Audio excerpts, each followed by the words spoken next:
year and pay less than 71 pesos per month. Visit tmt.ph/premium to get your free 30 days of the Manila Times Premium. Meron ka bang business in need of a boost? Now, you can build your online store in minutes with Multi-Store. Sobrang daling i-customize ng look according to your needs and be equipped with integrated store and order management, payment system, and delivery support. With Multi-Store, you can grow your business even in the comfort of your home.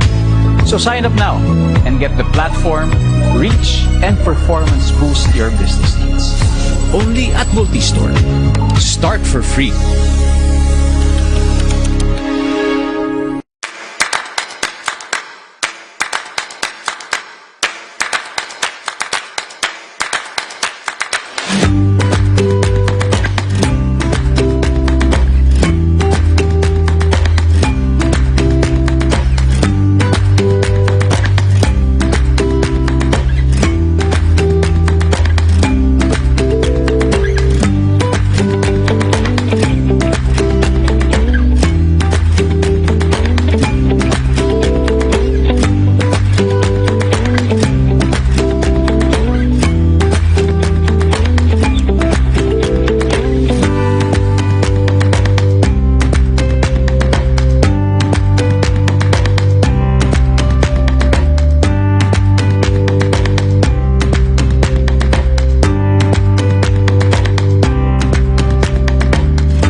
Good day.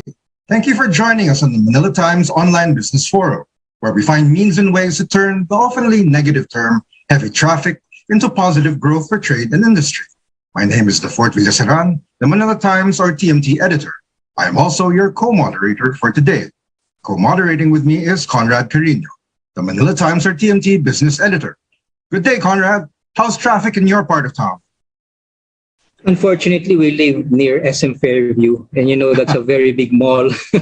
And the intersection that leads to SM Fairview is filled with traffic as early as 5 a.m. and to as late as 10:30 p.m. And I mean, this side of town used to be a quiet, something like a ghost town when 6 p.m. arrives, but now it's very much alive, and there's so much traffic, and especially now e-commerce has boomed, and besides trucks and buses and SUVs and AUVs, you see a lot of motorcycles. I mean, sometimes you could count maybe 1,000 of them in 1 hour. So there's really heavy traffic on the part of this town. Well, that's a perfect example of perhaps negative traffic, but we may be able to find another perspective in which traffic could be actually a blessing. In business terms, what example for positive traffic could you propose, Conrad? Well, I would call it, we used to call it eyeballs. That was maybe 2 decades back. But then we call it visits, views. And right now, when you talk about e-commerce, those are the main words that you use to describe traffic coming to your site or e-commerce site. So when you're talking about e-commerce, heavy traffic is something very, very good, except when it becomes too heavy that your site bogs down. That's right. That positive spin on heavy traffic drives us straight onto the road of e-commerce. Now, this concept, e-commerce isn't new, right? Some scholars even say that in around 1979, when an English inventor, Michael Aldrich, devised a system wherein with the television, or as the British would say, the telly, it allowed televiewers to call a number and order the things advertised on TV. Were you live then, Conrad? Yes, in fact, I made a few orders through television or through teleshopping years back. The internet even wasn't existing at that time, so you had to dial a telephone to place your orders. Sometimes getting a busy number, maybe, yeah.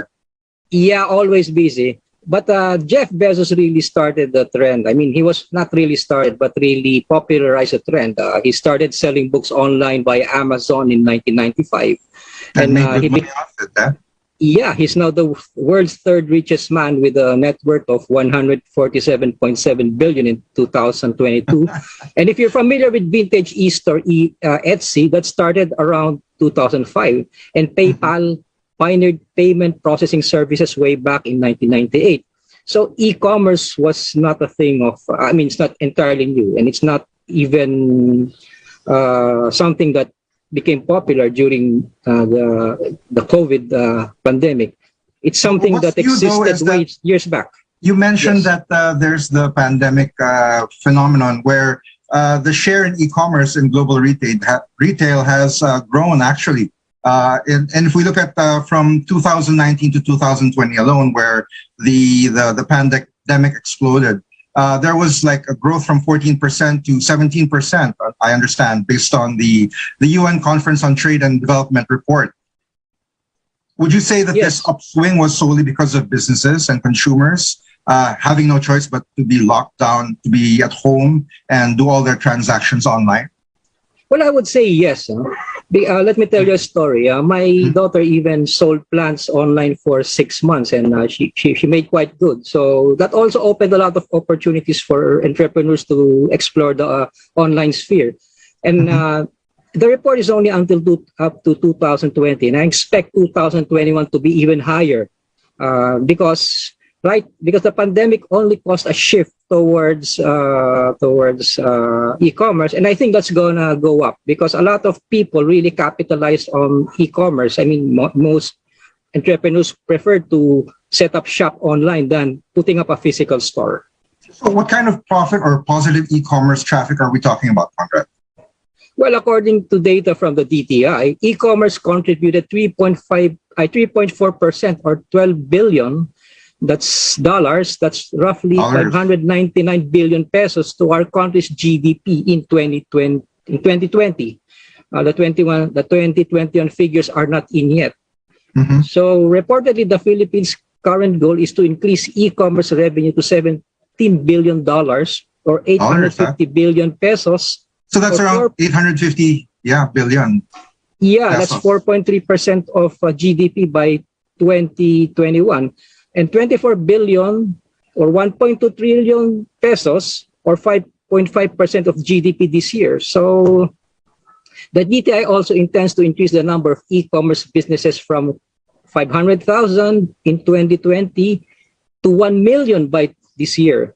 Apparently, the Philippines domestic market is very appealing with a population of 109 million people, and 49 million are at work. And we have millions of, I think, at least 70% are connected online.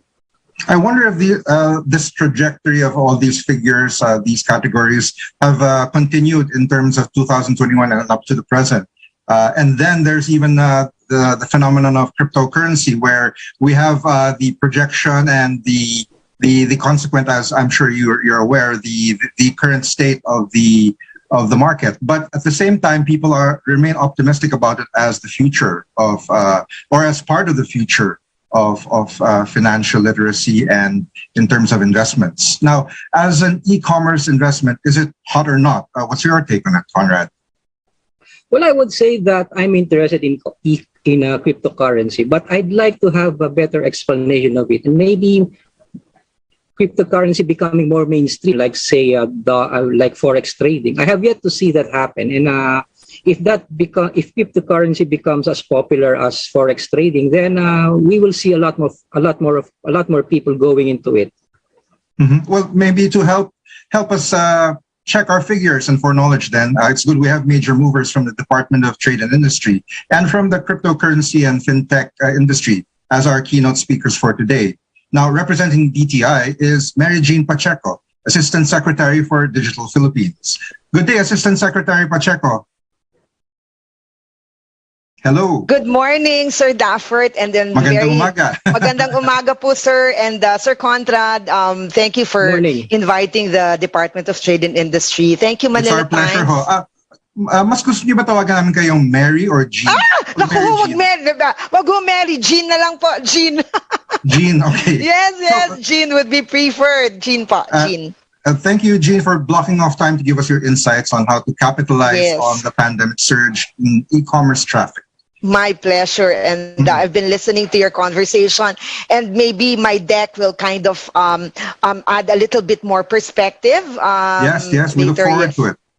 But allow me first to acknowledge our other speaker. To talk about all things crypto in the fintech space is Frenetic Incorporated founder and Chief Executive Officer Ron Benito. Good day, Mr. Benito. Hey, good day, everybody. Just call me Ron. It should be a fun discussion today. Sure, yes. Thanks to Ron for today's forum in e-commerce to give us the latest drops and buzz on the crypto ecosystem. Sure thing. We'll do that today. We are really grateful for your being our keynote speakers, both of you, on the Manila Times Online Business Forum, titled E-Commerce, Turning Heavy Traffic into a Positive. Welcome, Jean of DTI and Ron of Frenetic. Aside from being thankful for DTI and Frenetic, of course, Conrad, perhaps you'd like to thank our partners?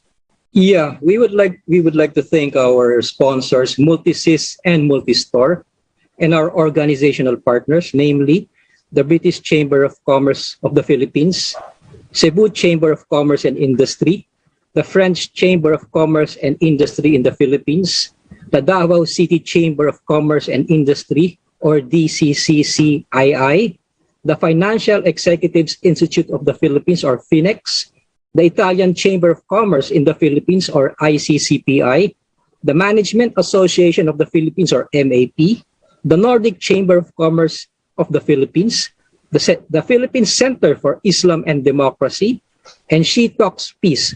And of course, our media partner is the Manila Times TV.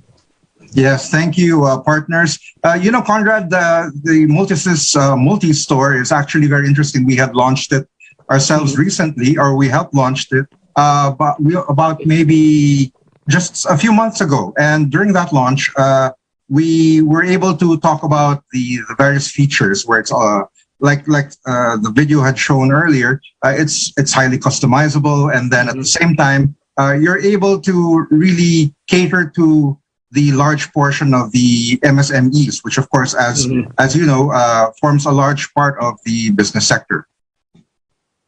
Well, I'd like to look at that. Right now, I've not been much into e-shopping, but maybe I'll try to explore that store, and that's a good thing you told me about that. So I think that's a good step. Yes. Without further ado, allow me to introduce our first keynote speaker. Now, as a Career Executive Service Officer, or CESO, she has had significant experience and contributions in public management, specifically planning, monitoring and evaluation, performance management, public administration, and public policy formulation. Now, for introducing innovation and institutionalizing good governance initiatives in the Department of Trade and Industry, she was given the CES Very Innovative Person Award in 2015, and she was even nominated in 2017 for the Gawad CES. Her current portfolio includes managing the e-commerce team, the supply chain and logistics management division, and the business name registration system. So she has a lot on her plate. And she is also the Department Legislative Liaison Officer and the Bids and Awards Committee Chairman. So that's a lot. Ladies and gentlemen, I present to you our distinguished guest, Jean Pacheco, DTI Assistant Secretary for Digital Philippines. Jean, the screen is yours. Thank you very much, Dafford, and also Sir Con. Thank you so much for inviting the Department of Trade and Industry. The team, the e-commerce team has actually prepared a few slides, a deck that perhaps we can show today. The topic, I believe, is about traffic, and I think during my presentation, there will be a little bit of some insights on the conversation that you had earlier on.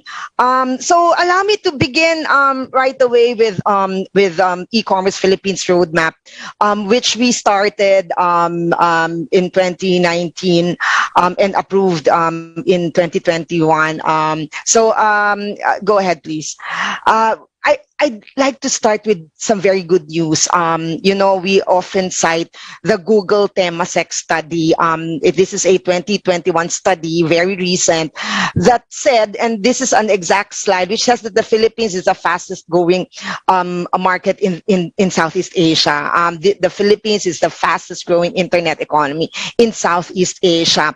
And the thing that is very relevant in this particular study by Google is that the internet economy has doubled to 17 billion. Our earlier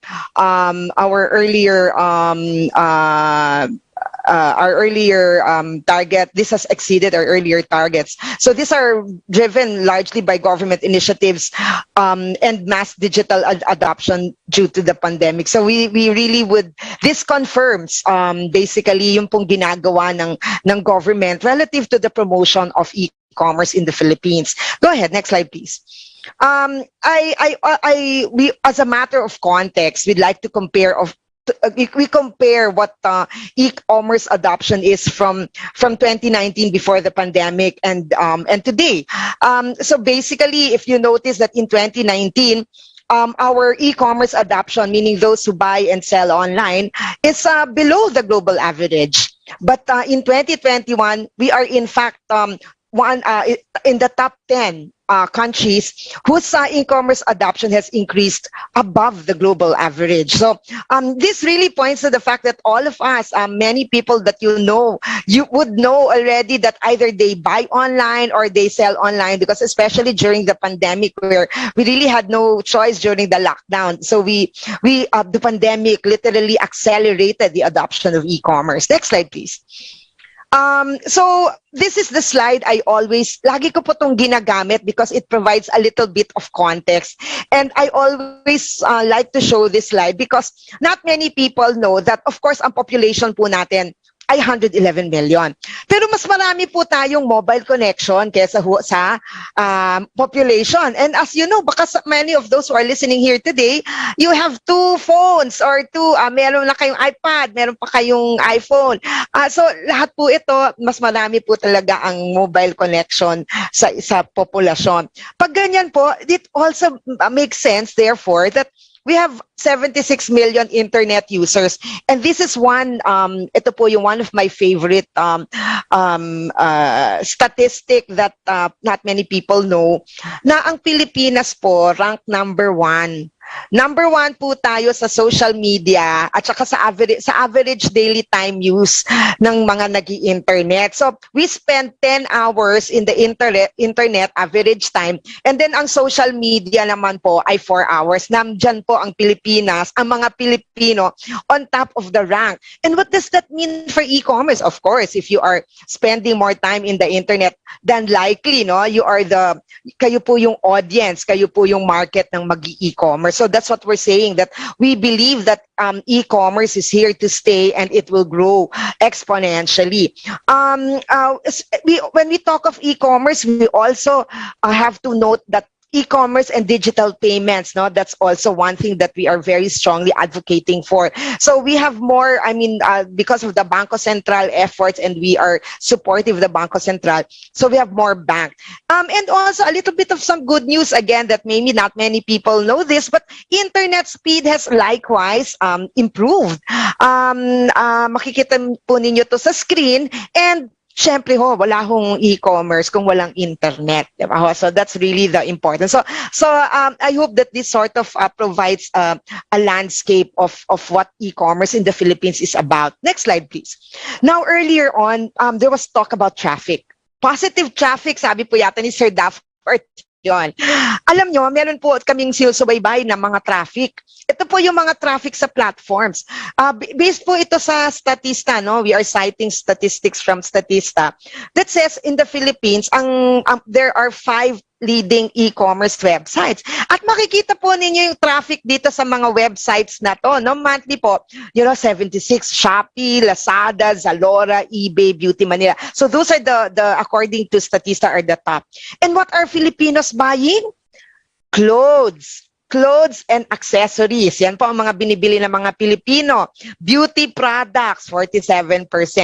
And how often do Filipinos are said 62.5% buy weekly, no? So again, we're very confident that people are now used to e-commerce, and because we have felt the convenience, the ease of e-commerce, then we know that more and more people will still go in e-commerce, and we want more people to buy as we want more people to sell. Next slide. I will not go into the details because I have tons of it, and I wish I had an hour to do all of to give you all the good news and what government has been doing. But just to let you know that this roadmap is actually a roadmap of how we crafted the e-commerce Philippines 2022 roadmap, which is an update. And as you know, it's very timely po that we're here invited today, because the e-commerce Philippines 2022 roadmap is about to end because in 2022. So bakit po ba 2021, 2020? Ganyan po ka-agile kasi ang e-commerce. So we don't really want to have a long term because, e-commerce, there's so many changes in technology, in trends. Every 6 months, so nagpapalit yung ating mga platforms.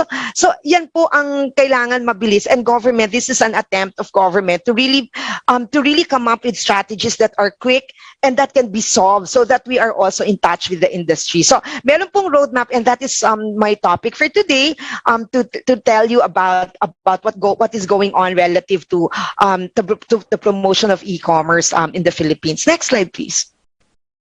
So ito lang po. If there's anything, I hope that the audience will remember, we came out with a tagline. Ang tagline po ay, basta e-commerce, madali. In English, when you say madali, it's easy, right? Convenient, fast. Because that's what e-commerce is. Sa mga, for those of you who are still very, ang tawag nito, medyo nag-cautious pa. Ayoko dyan kasi hindi po. What we're saying to you now is that government, Bangko Sentral, we are trying to build trust in e-commerce. At kami po dito, aside from madali, ang sinasabi ho natin, ang programa po ng Department of Trade at ng government relative to the e-commerce, pwede ho nating tandaan para hindi ho namin nakakalimutan at our eye is on the ball. So when we say basta e-commerce madali, nagfo-focus ho kami sa market access, digitalization, and then which is logistics integration. So market access is really where we are promoting onboarding, no? Whether it is cross-border or domestic, we want our SMEs to pivot, no, from offline to online. We want them to we go with digitalization because digital transformation is about our SMEs needing to apply technology. The digitalization of SMEs will not be possible if there is no digitalization of government to make business ease of doing business. And of course, we also need digitalization of human capital. Lahat po ng mga nagtatrabaho sa ecosystem, kailangan ng mga skills, ng mga 21st century skills.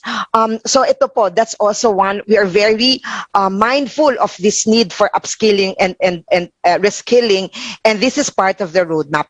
And of course, logistics integration. Ito po yung, we have to make sure that yung produktong binibili po natin ay makakarating ho sa atin ng ayos, tama, or I'd like to call reliable. There is speed, and also the cost is low. If you can see here po, no, this is to show everybody that in the e-commerce roadmap, the government is using everything in its arsenal to make sure that we promote an environment conducive for businesses, whether it is in the area of policy, whether it's in the area of training or education, of e-government, automating government services, investing in investments or infrastructure, improving communication, because this is about information, advocacy, awareness, and of course data, and this is where knowledge management fits. So what we're saying that in the e-commerce roadmap, with all of the government agencies involved, Bangko Sentral, DICT, DA, DTI, BOC, BIR, all of the agencies relative to e-commerce, Philippine Statistical Authority, all of them, we are all working together para ma-achieve natin yung tinatawag nating basta e-commerce madali. Next slide, please. So allow me at this point in time to also now maybe react or give an update on the conversation earlier. I am pleased to inform you that we have in fact now updated and reported already updates on the roadmap. Alam nyo po, the Department of Trade, nasa DNA po namin yung tinatawag na balance scorecard, no? So, we always use, parang private sector po rin yung aming approach na mini-measure po namin yung successes natin with really measurable results. So, tama po that we had the baseline of 3.4, but ang target po natin ay na-exceed na, no? So, 5.8 po, at based po ito sa ating mga ekonomista. At ang masasabi po natin, because we have actually exceeded the targets, kita po ninyo, no, ang target po in 2022 ay 5.5.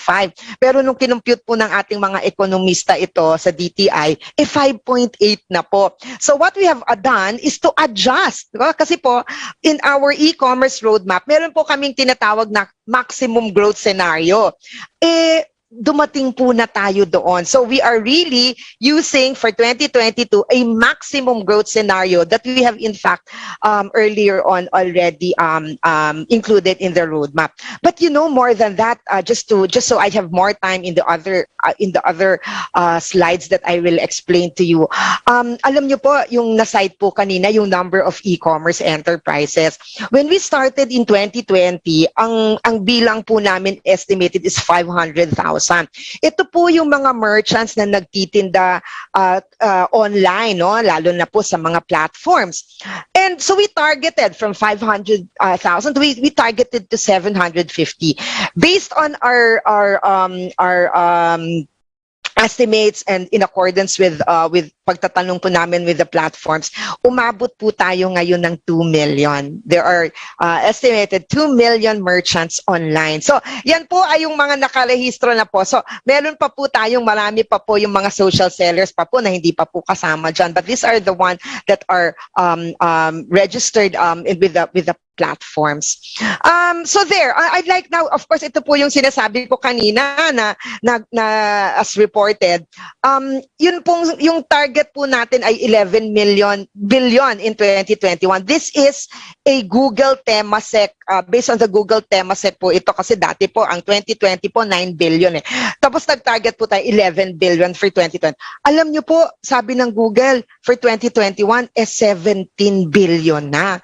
So it is, again, exceeded the targets that we have. So definitely we will go for the maximum growth scenario dahil nalampasan na po talaga natin yung mga targets. And as you can see, these targets are not surprising to all of us because tayo po, as in sabi ko nga kamag-anak, kapatid, kaibigan, lahat po tayo ay nag-e-commerce. I believe that marami na po talaga sa atin ang nag-o-online buying at nag-o-online selling.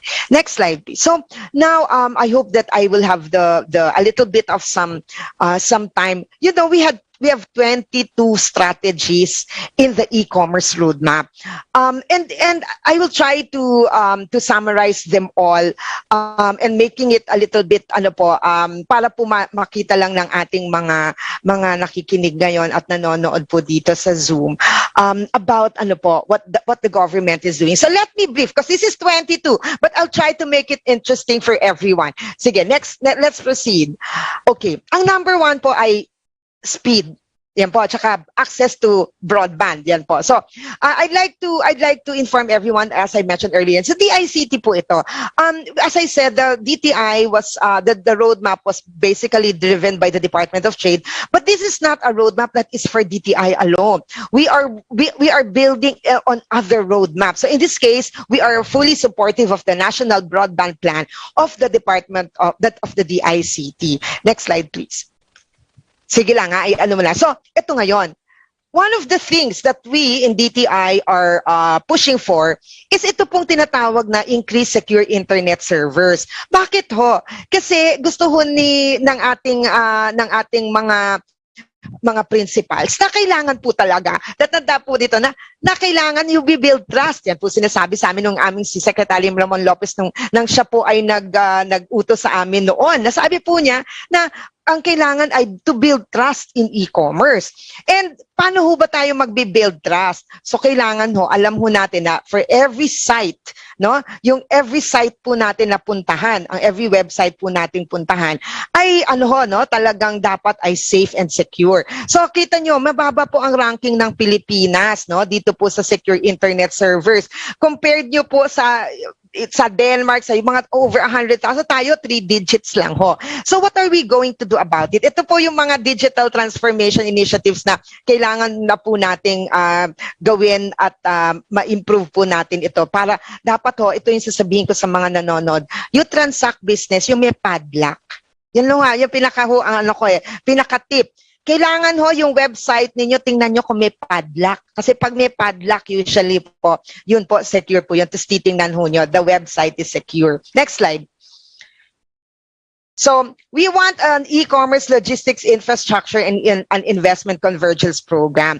Alam nyo po, when we say e-commerce, hindi lang naman po ito yung pagbibili po natin sa platform. Kailangan po, nandun po yung may warehousing facility, yung pong logistics, di ba po, logistics integration. So we are working very closely with agencies of government to make sure that we have the proper infrastructure for e-commerce. Next slide, please. Ito ho. Philippine. Alam niyo ho, nakita ko na na talagang in one of the nakita po that the administration really will also modernize the Philippine. Dito po 'yon kasi supportive po talaga in the modernization of the Philippine Postal Corporation. Si PhilPost lang po natin ang nasa lahat ng buong bansa natin. So imagine nyo kung ma-modernize po natin kasi sila po ay nasa lahat ng kasulok-sulukan ng ating bansa. So if they are part of the e-commerce ecosystem, then we will be able able to how would I say, maximize the opportunities of this infrastructure of the PhilPost. So we are working very closely po with PhilPost at in cooperation po ito ng ating private sector. Kasalukuyan po namin itong ginagawa. At sana po talaga ay matuloy din po lahat ng mga programa po ng PhilPost na sinimulan din po nila. Next. Ito po. Promote streamlining and automation in government and a pleasant user experience. Alam nyo po, when we were crafting the e-commerce roadmap, ang pinakamaraming complaint po ng private sector is, kung kami na private sector ay IT, ay automated, hindi ba dapat ang gobyerno ay automated din? Tama po yun. So, one of the things that we have been working on is really to make sure that the registration process for businesses is easy. And hayaan nyo na po na sana, I will take this opportunity kasi kami po sa DTI ay dinevelop po namin yung system na tinatawag naming business name registration system. For all of you merchants out there who would like to set up your own business at kayo po ay sole proprietor, alam nyo, hindi nyo na ho kailangan pumunta sa opisina namin sa DTI. Ang kailangan nyo lang po ay mobile, internet connection at kung kayo po ay may mga payment wallets, no? O kaya naman po kayo ay may land bank, pwede po kayong mag-transfer, no? Pwede po yung InstaPay. Pwede po yan, ay makakabayad na po kayo end-to-end and you'll be able to get your business name registration certificate in 8 minutes, no? So what we want to see is that the registration process, not only with BNRS, but even down to the local government units, ay lahat po yan ay mapabilis. At hindi na ho kayo pipila, hindi na ho kailangan pumunta sa opisina, pumunta na lang ho kayo to the comforts of your own home. And you will now be able to register your businesses. Next slide, please. Ito po, Philippine ID system. So nandito po ang fast track the implementation of the Philippine ID system kasi yan po ang sinasabi ng ating mga platforms. Lahat po sila, Lazada, Shopee, Zalora, Shopee, na lahat po sila nagsasabi na malaking tulong po ang Philippine ID system dito po sa e-commerce. And this is the reason why, as I said, we are building on the projects and programs of other government agencies. So in this case, it is the Philippine Statistical Office and the NEDA, no, who are really promoting the Philippine ID system. Next slide. Customs. Ay, naku po. Alam po natin, marami po tayong tayo po ay bumibili online, no? At alam po natin na meron po tayong mga binibili na galing sa ibang bansa. Ang kailangan po natin ay maayos po with the Bureau of Customs at ma-facilitate po itong tinatawag nating mga e-commerce transactions. Kailangan ho din nating intindihin na kailangan patas din po ang laban dahil marami din po ditong affected na mga local. So, kailangan maayos po natin ang ating tinatawag na customs policies and procedures relative po dito sa cross-border transactions. Next slide. Ito po, I'd like to take this opportunity to solicit everyone's support for the adoption or the enactment of the enactment of the Internet Transactions Act. You know po, ito pong Internet Transactions Act passed the lower house in the last Congress and it was also in the second reading in the Senate. However, hindi na po naabutan at hindi po nakumpleto and we can see that this is a priority in this administration that we are hoping that this will be included in the legislative agenda of the President as well. Ito pong Internet Transaction Act really talks about promoting e-commerce, no, both online merchants at saka yung online consumers. This talks about business to business, B2B, B2C. Itong lahat po ng mga if you buy and sell online. We would like to really make sure that our consumers are not marami pong, 'di ba, marami pong mga consumer complaints na nangyayari. So we would like to make sure that there are rules that govern those. And most especially, ito po ay nagtatatag ng isang e-commerce bureau. Alam nyo po, ang e-commerce na akin pong nililid ay konting-konti lang po kami. Kami po ay 11 tao lamang. At ang dami-dami po talagang concerns relative to e-commerce. And we believe that if we really want to promote e-commerce, then we would need an e-commerce bureau to really help that. There are other special provisions that are important there, like yung pong the right of the DTI secretary, no, na siya po ay magpa-take down pag nakakita po tayo na may nagbebenta doon na illegal, na fake, na kung ano-ano pong hindi tama, no, at hindi ho sang-ayon sa mga batas ho natin ngayon, ay pwede ho nating itong i-notice at i-take down. Next slide. Ito po naman ay about we are working with the World Bank kasi napakadami po ng regulations relative to e-commerce, and what we need to make sure is to do a review so that we understand very clearly where are the gaps and what we need to improve in terms of policy making. Number 9, let's go. Ito po. Alam nyo, ito pong gig economy ay part po ito ng e-commerce, no? So nasabi ho natin, kung kayo po ay driver ng Lalamove, kayo po ay part ng gig economy. Kung kayo po ay freelancer na web developer, kayo po ay part ng gig economy. So lahat po ito ay kailangan po nating pag-aralan kung paano natin mapapangalagaan ang ating mga gig workers to make them thrive, no, into this digital economy. And we are working and collaborating here with the Department of Labor and Employment. I think let's do a little bit fast because I think I'm running out of time. Again, ito naman po. I'd like to pause a little bit. I know I said I would need to go fast, but one of the important elements of the work that we do is our work with the Bangko Sentral. For all of you po na nanonood dito po sa Zoom, sa Facebook, kayo po ay inaanyayahan kong ano lang po ninyo yung QR code na nakikita po ninyo ngayon sa inyong screen. Bakit ho, no? Alam niyo po, the DTI in helping and collaborating with the Bangko Sentral, we are promoting the use of digital payments. Ito po ay importante, especially if kayo po ay halimbawa ay consumer. Kung kayo po ay nagdi-digital payments, it is very easy, no? It's faster, convenient, and it is also safe. Diba? Kung kayo naman po ay merchant, gusto din po namin na kayo po ay mag-digitize ng merchant payments. Wala na kayong problema sa sukli. Diba? At saka hindi na ho kayo nahihirapan na mag-handle pa ng cash, no? Baka may COVID pa po. So talagang we'd really like to make sure that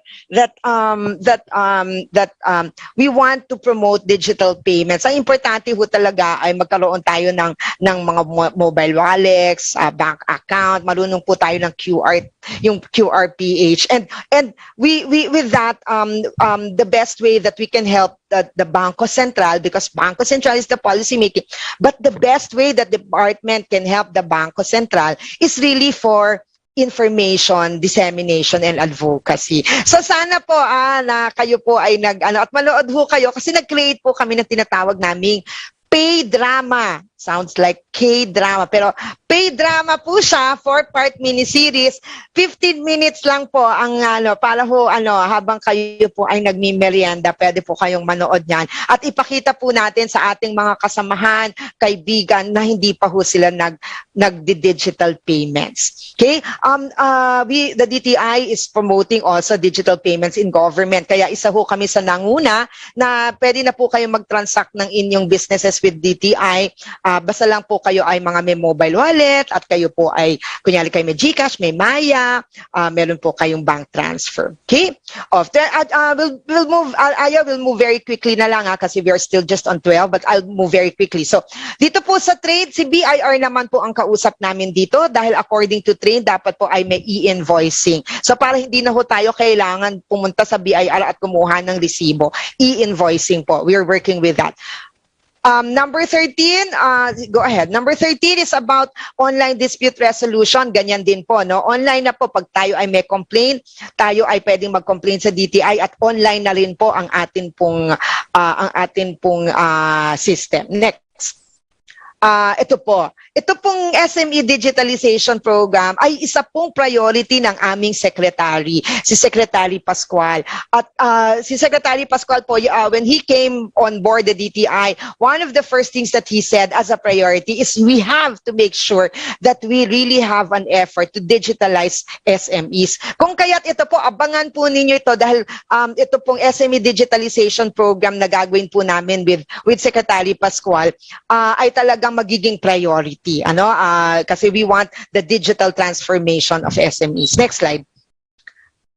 Ito naman po ay about itong creative sector. Alam naman po natin, as I said, marami po sa creative sector, hindi lang naman actually sa nagbebenta tayo ng mga goods, Pero marami po dyan ay animators, photographers, filmmakers, writers, lahat po yan ay tinutulong at they are able to sell to these services in e-commerce, Kasi yung iba po ang sinasabi po nila, e-commerce is about goods and services, but in the case of the Philippines, we are saying that e-commerce really is about also goods and other not only e-commerce, so not only goods and services, but also food, delivery services, financial services, lahat po ng e-commerce ay kasama po itong mga sektor na ito. Next slide.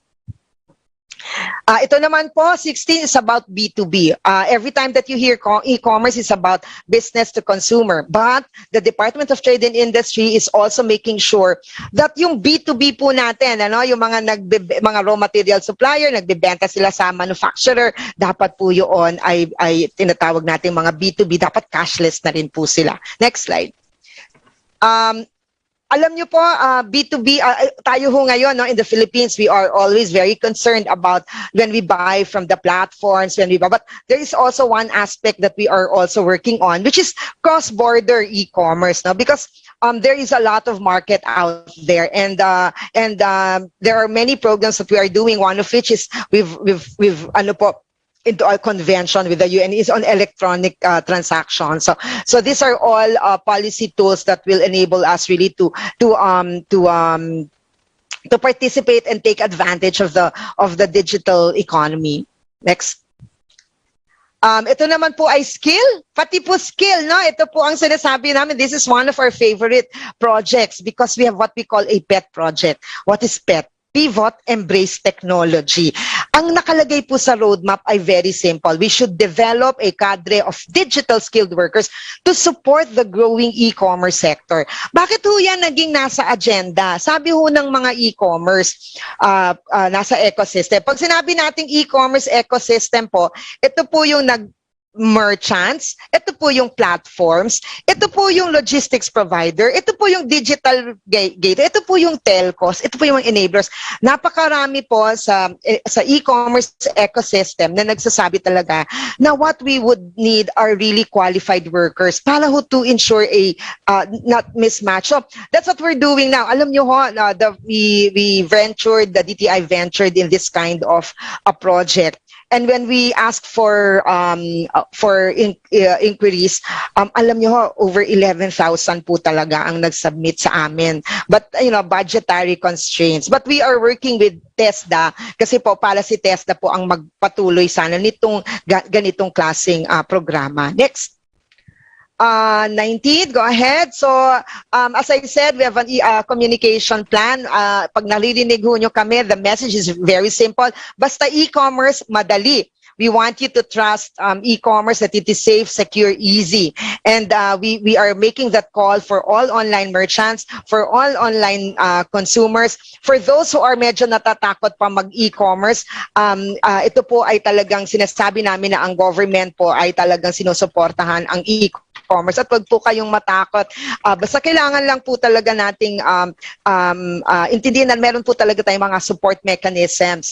Maaari po kayong takbuhan kung kayo po ay natatakot mag-umpisa sa e-commerce, or may mga consumer complaints. Okay, we are down on the last two, I believe. So we have we hope to have an e-commerce bureau. This is the thing that we were asking for help in terms of supporting Congress and the authors for the Internet Transactions Act. Next slide. I'm pleased to report that this is ito po 22, ito po yung done. Ito po 22 po, ito po ay done kasi but patuloy po ito, hindi pa po nagtatampos. Gusto pong ma-meet ng aming bagong kalihim na si Secretary Pascual ang e-commerce promotion council para siya po mismo ay maririnig ko ano po ang talagang pwede pa natin i-improve kasi kailangan na pong i-update ang ating e-commerce roadmap. Next. And finally, lahat po, I believe in the conversation earlier on that many were statistics, but what we really want to see is to make this information available and quick, no? Para ho yung mga policymakers, the ones who form programs will be assisted. So we are evidence-based, and I am happy that that the Philippine Statistics Authority we are partnering with them. Sobra po kaming nagpa-partner at ito po, no, abangan na lang po natin ang mga aksyon na ito dahil ito po talaga ay makakatulong ho, no, para sa pagpapalagana po ng e-commerce. So next. I believe this is my last slide. Again, allow me to thank you. I think I have exceeded my time, but we thank you very much for inviting the Department of Trade and Industry. And I'd like to end this by saying to everyone, basta e-commerce po, madali. Thank you very much, sir. Okay, thank you very much, Assistant Secretary. This is we had a very interesting presentation, and please stick around because we will be having a question and answer later. So let's go on to our next speaker. At the top of his class, he earned his Masters of Sciences in Economics and International Business from the City University London in the United Kingdom. He got his Masters in Politics from the University of Durham, and he graduated cum laude with a degree in AB Economics from the University of Santo Tomas. He was the chief dealer at Union Bank of the Philippines and went on to become treasurer at the Banco Santander Central Hispano. Then he became an associate director of ICAP AP Singapore before becoming executive vice president and 3-division chief of iRemit Inc. He is also the founder and chief executive officer of Prolifix Inc. Currently, as of the latest, he is the founder and CEO of Frenetic Inc. So let me give the floor to Mr. Ron Benito. Welcome, sir. Good morning. Good morning, everybody, and thanks for Assistant Secretary for the robust presentation. And I do have to say that unlike the Assistant Secretary, I don't have any PowerPoint slides. Crypto enthusiasts tend to just talk and not build any presentations. But I would try and attempt as much as possible to actually make everybody visualize what cryptocurrency is and the underlying technology and the applications, real-world applications are. I'm going to feed off from where Assistant Secretary left off, e-commerce. Unlike e-commerce, cryptocurrency and the underlying technology is actually encompasses e-commerce itself. What do I mean by that? The underlying technology for cryptocurrency is the blockchain, as you would know. I'm just giving you some sort of a snippet before we start. And it can be the underlying technology that powers e-commerce. Now, the native currency or cryptocurrency that's built on the blockchain, on the layer 1. I will not go into the technical details because that would be really boring for everybody. Can be used as the medium of exchange for e-commerce. Okay. So having said that, let me put everything in context as we follow along. E-commerce cryptocurrency is actually part of a multiverse. It used to be a universe of the fintech. So it's all part of this multiverse. It's so vast. The fintech universe is so vast that the entire fintech value chain, when you lay it out, all of these use cases and real world applications actually are intricately enmeshed with each other. One cannot actually exist directly or indirectly without the other one. And I would explain that later on. And as we thought along, if you remember it, the fintech multiverse started out in banking, trying to solve the problems in banking. Traditional banking as we know it because of its inefficiency when it comes to, well, money. Money, as we define it, would be typically a medium of exchange. But cryptocurrency as a money actually is more expansive than what we know money today, which is the fiat, or as an example, would be peso or the US dollar. I remember Conrad in the beginning, he was mentioning about foreign exchange. That is actually a good place to start because that is fiat, like the Japanese yen, US dollar, euros, etc. Now, cryptocurrency, on the other hand, is the one that exists parallel to that one, but it's more porous, it's more pliant, it's more flexible, it's more adaptable, it's more agile. Okay, it has more use cases than your actual fiat or the peso. It's almost inevitable when it's almost very difficult. So let's say I'll go back to the fintech space. If you are familiar, I hope everybody's familiar with insurance. So now with fintech, you have now insurtech, you have banking protocols, you have payments protocols. I remember Assistant Secretary mentioning payments. So I'm going to give us an example, and you can even use fintech in many things: entertainment, music. It all really the venture capital, trading and asset management, legal tech, regulatory tech, which I think the central banks of the world are actually, some of them are using that one. So let me start an example on the payments because I think that's very relevant, but particularly on the e-commerce side. On a payment space, the problem that's being solved or trying to be solved for the last few decades is actually two-tier. Number one is the transfer of value. That means transferring the money or the fiat or the digital money from the source from one point to the next one. So there's a transfer of value. How fast is that? How efficient is that? What is the cost to that? Okay, that's number one.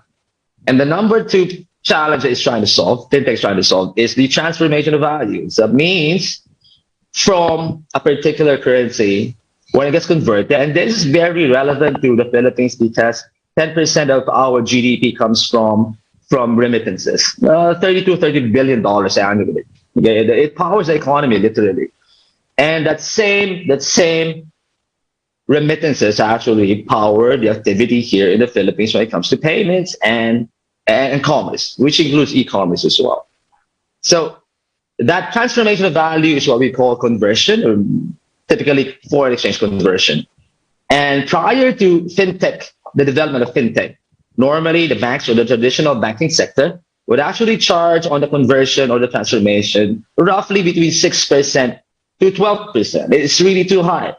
So imagine if you're making $100, the banks would take $10 from you, up to $12. It's not really efficient, and it lowers the consuming power of the beneficiary or the Filipino, right? So fintech has tried to address that. And finally, at the periphery, once they start solving both the transfer value and the transformation of value, now fintech is trying to solve now the utility or the way that money can be spent or delivered. So when I say the way it's spent, e-commerce is part of that. Electronic payments is part of that, as the ASIC mentioned, InstaPay, all of those things. So all of these things are really enmeshed. And on the other part of payments that actually typically common to the other services in fintech, there's three parties, or there's a triad or a trivium of players in the payment space, whether it's e-commerce, whether it's cryptocurrency, whether it's fiat, whether it's foreign exchange trading, whether it's investments. So number one, at the center of it all would be the consumers. Okay? And then the other one would be the regulators, which is very important. And then the other one would be the financial services. And then powering everybody would be the financial technology or the fintech. Okay? So this is where everybody comes in. This is where the technology comes in. And then in trying to solve this, in trying to come up with the best solution possible to solve all of these inefficiencies, comes the discovery, or actually the invention of what we call as the blockchain. I will dispense as to the technical explanation of the blockchain because it would be totally boring. So the blockchain, in other words, is consensus driven. So that means the computers will agree on each other. And the other one would be it's immutable. That means you cannot change it. You cannot commit fraudulent acts on it. Okay. And then number one is decentralized. A bank is centralized. Your data is stored in a bank. They control every movement of money or data or information within a bank. But blockchain does not. And blockchain gave rise to what we call now, fondly called as cryptocurrency. And on top of cryptocurrency, which is the native one, on the layer one is what we call as a token. There's actually a distinction, but I will also dispense in that trying to explain that one. The challenge in actually, or the fun part in trying to talk about cryptocurrency, and I'm sure you're very familiar with that, is that often when people start talking about cryptocurrency, it starts out as a conversation, and then it drastically, swiftly evolves into a debate. It's almost like politics, no? Parang politics, no? So what do I mean by that? When it becomes fully charged into a debate, and up to now you would see this on TV, on the news, there will be different ideologies, polar opposite. Because it's at the initial stage of its utility or idea, a lot of people don't want to use it. Some people want to use it. So now you have a great or a massive divide. You have now the maximalists, the believers, the first true believers from 2009. And then now you have the rejectionists. So it's totally like politics. And in between are the ones who actually use them or completely ignore them. And I will give some data on this, at least in the Philippines. So since it becomes now an ideological battle, I would like to invoke Plato on this. When Plato said that in the Republic, when he said that the phenomenal is highly desirable than the ideal. And what do we mean by that? The phenomenal is something more individual, which aspires to have liberty and freedom of movement and mobility, independence. And that is where the blockchain comes to be because of its decentralized nature. That means it cannot be controlled, or it's not really controlled by one entity. And then now on the opposite side would be the ideal. Often in history, you would see social movements that triggers centric social movements that triggers revolutions, like, for instance, communism. Okay, a utopia, in other words. So you have those two fronts battling each other. So why do I say that? Because again, talking about cryptocurrency at this point in time, from its inception in 2009, which is Bitcoin, as everybody would know it now, has become political in nature as well. Unlike e-commerce, it stays within the space of commerce and business. It's not that complicated, at least on the surface. But cryptocurrency is very complicated because it has become political. The first agenda, let me just take you back history, was 2018 when the member states, including the G7, the G20, IMF, World Bank, they initiated the first stablecoin agenda. It's called the Bali FinTech Agenda in 2018. That was a start on developing the taxonomy and the guidelines of member states on how to tackle cryptocurrency, specifically stablecoins. And I will go there later on, as I promised you.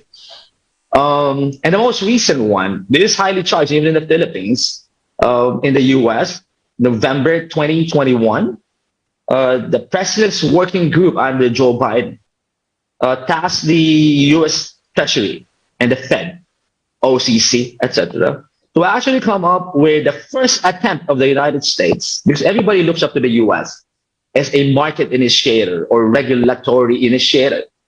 This is the largest economy on the planet and the most liberal at that. So they have this President's Working Group studying stablecoin as a means to push forward, number one, legislation, or at least prior to legislation, which takes time, regulatory powers. Which one regulates? Now that's a big question. It's the same question in the Philippines, right? But the Philippines is quite unique.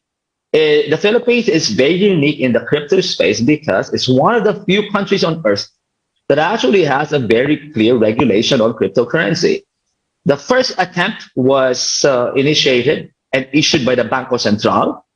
2017, it's called a BST Circular 944. I'm sure you're very familiar with that. We call that virtual currency circular. It's quite brilliant. And it's that time when all of this cryptocurrency companies started really moving to the Philippines. And then the BSP expanded this. January of 2021, a new regulation superseded the old one, in effect abrogating the old one or expanding the old one. It's now called the BSP Circular 1108.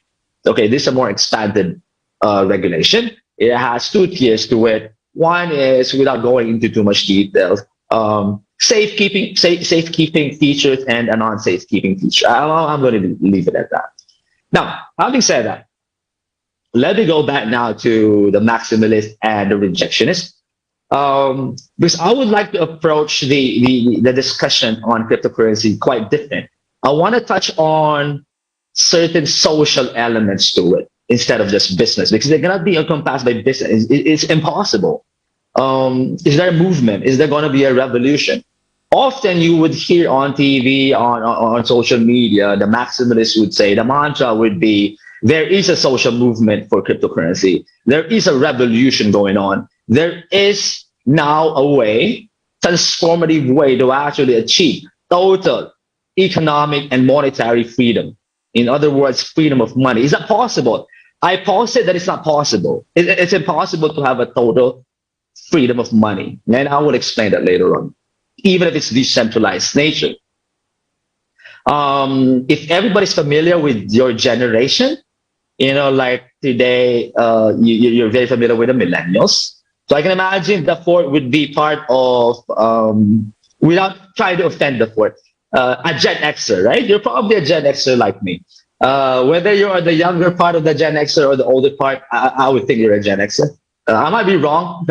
You might be a millennial. So right now, a big portion of the population are millennials, and then prior to that will be the Gen Xer, and then prior to that will be the baby boomers, right? Because I love tackling this thing, cryptocurrency, or any movement or any change, because often and all the time, the new replaces the old, and we've seen that throughout history. There is a generational attribute to change. There's a generational attribute to shifts or transformation throughout history, whether it's political, and that's why often the generational shift or the social shift or economic shift or ideological shift comes from the young. And that's why often revolutions are sparked by the youth, student activists around the world throughout history. And the same thing is happening with cryptocurrency. Whether people agree or not, it is happening. And I will show some data later on that will actually, I would theorize or propose that there is a social movement going on. And there is a massive demographic shift that actually tilts the balance because of this generational demographic attributes. And what people forget is, hey, what came before the baby boomers?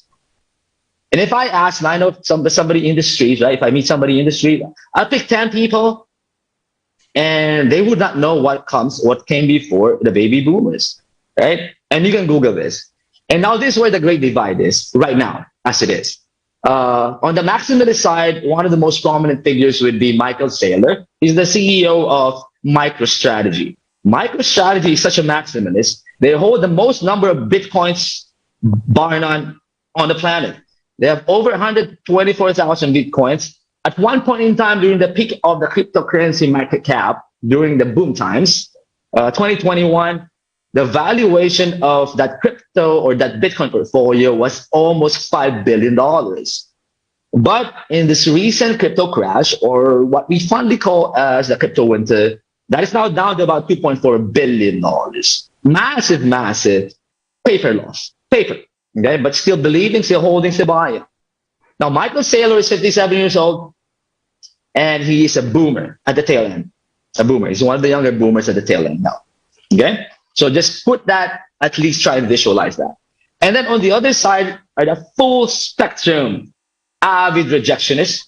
And the most popular rejectionist of cryptocurrency and Bitcoin is no other or no less than Warren Buffett and his longtime partner, Charlie Munger. Charlie Munger, for everybody's information, is 98 years old. And Warren Buffett, for everybody's pleasure, is 91. So these two gentlemen actually belong to a generation called the greatest generation. Can you imagine? That generation is literally called the greatest generation. And they totally reject the proposition involved in Bitcoin and cryptocurrency. They don't like it at all. But is there going to be a shift? I'm not demeaning or actually debasing the expertise of Warren Buffett in Berkshire Hathaway. Actually, they're very, very smart in their field: equities, investments, value investing. But I might, in my sense, they're missing out. I think not because they're less smart, but because of the generational divide or demographic divide. Okay. So again, I would theorize, I would propose that there's a social movement going on, and it's going to be faster than what everybody thinks. In fact, the adoption of cryptocurrency is multiple times higher than that of the dot-com boom. It's more than 1,000% adoption compared to 300% of the dot-com boom when the internet age started flourishing. So we have Web 1, Web 2, and now ongoing, I will go to that later on, is Web 3, which is very, very crucial to the success of cryptocurrency and e-commerce in general as part of the fintech multiverse. Okay? So, but I'm going to try and shorten it a bit and to dispense with technical stuff so we can discuss more in the Q&A. Okay. So having said that now, where is this? I'm going to show some fun stuff now, data in the Philippines. The Philippines has one of the youngest populations on earth on the average. It's about 25 years old. Okay, young. And there's a robust birth per woman, 2.5. But I think we love to round it up, so maybe 2.5 to 3 births per woman. And the mortality has improved drastically in the last 20, 30 years. And then there's about roughly 1.7 million births per year in this country. And, you know, if you remember the lockdowns, there's probably another 2 million down there that we haven't accounted for. And when before ASEC presented on my notes, the population in the Philippines on my note is 109 million. And then she said 111. So that's probably the 2 million babies. I'm just guessing on that one. Okay, I might be wrong. Okay, and then by 2050, it's forecasted that our population will be at least 150 million, and we are part of the ASEAN, which currently has about 650 million people, and all very young. Malaysia has an average age of 31. Indonesia has an average age of 28. So it's a very young population, very robust and very educated, very tech savvy. Okay, and now in the Philippines, 35 million of this 111 million are actually millennials. And these guys, well, these folks will actually tilt the balance.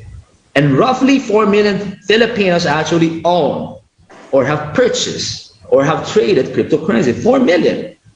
Imagine that. And we're only actually at the beginning of this technology or this utility or this tool or this money. Okay, you can call it many things. It's not just one thing. That's the thing about cryptocurrency.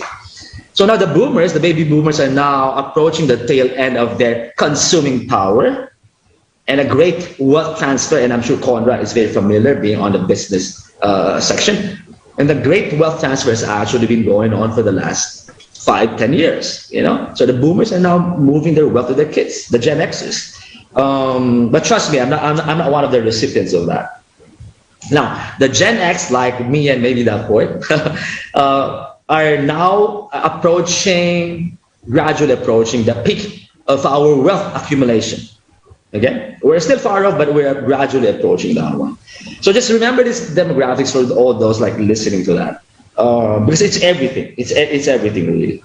Now the late Gen Xers and the tail end of the boomers. Unfortunately, on the average, they are the least likely to adopt or join transitional social movements like the crypto movement. Okay, so that's a fact already. Now, again, as I mentioned a while ago, 10% of this economy, our economy, roughly about 32, 35 billion is actually from remittances. Now, having said all of this, are we at the cusp now of a social movement? As I was proposing a while ago, yes, we are. And the one that's going to tilt the balance even more and faster will be what we call, one of my favorite things to look in demographics will be demographic dividend. It basically means, demographic dividend means as the ratio of the dependent population, the young ones right now, declines, the ratio of the earning population increases. And by 2050, from today's average Filipino age, population age of 25, by 2050, that would have jumped or added another 10 years. So by 2050, on the average, Filipinos would be, on the average, 35 years old. And by that time, almost everybody would be using cryptocurrency. I have no doubt about it. Almost everybody, except for those who don't have access to money. Having said that, similar problems arise when you talk about fiat and then when you're talking about cryptocurrency. One of the follies or the weaknesses before, if you remember, I'm going to try and wrap it up in about 10 minutes. If you remember, about 12 years ago, the movement started this notion of solving, which actually came from the World Bank and the IMF, in trying to solve the problem of the unbanked. The unbanked. Currently, today, there's roughly 1.7 billion to 2 billion people globally without bank accounts, without access to banks. But I propose, or I posit, it's because the solutions to the unbanked is actually flawed. Because the solutions that being proposed or being made were always technology in nature or the delivery or the access. Where in fact, in my opinion, the problem of the unbanked is a problem of money. If you don't have money, basically, it's a problem of economics, then that means you don't need any access to the bank. So I think that's a basic core problem. And cryptocurrency is the same. They're trying to solve the problem of access to money and decentralize more freedom. But then again, who actually participates is another matter. But the adoption, but the utility when it comes to cryptocurrency, because of technology, because as Asik said, in the Philippines, 76 million internet users, more people have more access to cryptocurrency than actually a bank account, because it's very easy to download a wallet where you can store or trade cryptocurrency. It does not require you too much. It does not require you to have a balance. Unlike when you go to a bank, it doesn't require you when you go to DeFi lending protocols. I'm going to explain that later on. You don't need that much money, actually. You don't need a credit score. You don't need all of those things. So it's a lot easier to access the market, and that's why the adoption is quite high. So now, having said about this demographic shift, so now we have wealth generation, value transfer, value transformation, and how it's spent.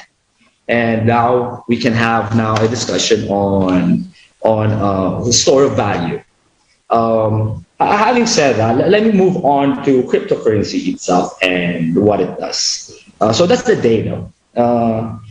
So cryptocurrency, again, can be your regular money as a medium of exchange, or it can be a store of value. A store of value as a hedging proposition as well to actually protect your wealth from debasement. The major problem of the currency system that we have, or the monetary system that we have, which is that fiat in the country is peso, it's always debased every year. So if everybody can remember or old enough to remember, in 1995, a brand new Honda Civic is about 450,000, and now it's a little over 1 million. And that's how you see the debasement continues every year. And because the way we calculate inflation is quite flawed, we just do year on year instead of starting from a real inflation from maybe 30, 50 years ago. And the debasement continues as long as the central banks will print money. Yeah, and that's the contention of cryptocurrency. And that's why Bitcoin is one of the top favorite, because the supply is finite. That means the volatility of Bitcoin or the price determination of Bitcoin is not dependent on its supply. but only on the demand. Where the demand is high, the demand is low. So the crash in Bitcoin today is not because there's more supply, because the supply is finite. It's because there's less demand. Okay, that's for another topic. Now, why do actually people dabble in cryptocurrency? So I think I'll have my last 7 minutes here. Well, a bunch of things. But cryptocurrency would have its success on Web3. Okay, it has its success now on Web2. So if you remember Web 1 or Internet version 1, Web 1, that would be, you can only just read things. Okay, that's like, in Yahoo, you can only read or browse. That's it. It's the only thing you can do with Web 1. And then that changed. Web 2, early 90s, and then up to about 2004, 2005. Now you can actually create your own content. And that's the start of this blogging movement that people can create their own content. And then now Web3 actually seeks to monetize this, create a currency within it, networking effects, etc., etc. It's much more broad and it's much more freedom, and it's community driven without relying on, let's say, an oligopolistic companies such as Facebook or Twitter. So that one. So it will be more community driven and dev driven. So now let me now cut through why people actually use it. Well, why is less of a problem to explain, but what is the parallel to why it's being utilized? Well, of course, your parallel will always be your traditional banking. And there's a parallel system that now exists in parallel with the traditional banking, the banks, yeah? So that means if the banks can lend and allow you to lend and borrow, there's such a thing on the blockchain or the crypto space that we call DeFi. Okay? This is the most important, in my opinion, facet of the blockchain or the crypto revolution or the crypto transformation. So DeFi has two main components in it. One would be the exchange or the trading. So when Conrad mentioned trading of FX, this one is the swapping or the trading of crypto, mainly performed on decentralized exchanges. And now, of course, you have centralized exchanges like Binance. Okay, but the faster growth is being experienced on the decentralized exchanges. And then number two is a complete mirror of the banking, lending, and borrowing a business model. So in the crypto space and the DeFi space, we call this lending and borrowing protocols. Literally, if you have crypto, you can lend it. It's called staking or farming. And you can also borrow from those who are lending. And the APY or the yields per annum, when you actually lend, is way, way higher than when you compare with banks. If a bank right now gives you on your deposit, let's say 2%, on the crypto space, you can realize a return from 1% all the way to 30%, right? But of course, you have to do your own research, as they say, because some of them might actually have, the higher the premium, the higher the risk, the higher the premium, as we say in banking. So it's actually mimicking banking itself because of the problems or the challenges in banking itself. And so you have this movement going on alongside that, powered by the blockchain. Now, finally, as we approach a close, we can discuss DeFi more later on. How do you determine the value there? We call it the total value locked, or the TVL. So on the DeFi space, there's now, it reached about 200 billion. So if people still think, okay, what is this TVL? So now let's compare that to asset under management in a bank or investment bank, the portfolio of assets in a bank. So let's put that now in parallel so people can visualize it more. JP Morgan, one of the largest banks in the world, has about $3 trillion in asset under management, 3 trillion. And then after that, there will be Wells Fargo and Bank of America, roughly about 1 trillion assets under management. And then down the line, just keep going down, there's American Express, which has about 200 billion. And that's exactly where the DeFi space is now, about 200 billion, almost very similar with American Express. It's dropped now to about $150 billion because of the crash. So people are moving it to other assets like the US dollar because of the higher interest rates. So that's one. So that's how you actually try and unclog the differences and intricacies or the complicatedness of that one. And then now finally, to protect your wealth from the debasement and for trading, if you don't want to experience too much volatility basically means the deviation from the price on the average. So the more it deviates from the average price, the more risk you have, the more losses you can incur, the more money that you can make. But the higher the volatility, the more risk you face. So the way to solve this problem is actually a very novel solution called stablecoins. This is really a big thing in the world right now. This is where the President's Working Group of the US is really trying to put some regulations in place. A stablecoin basically stays the same. If it's paired with, let's say, the US dollar, it stays at parity versus the US dollar. So there are three types of stablecoins. One is fiat BAT.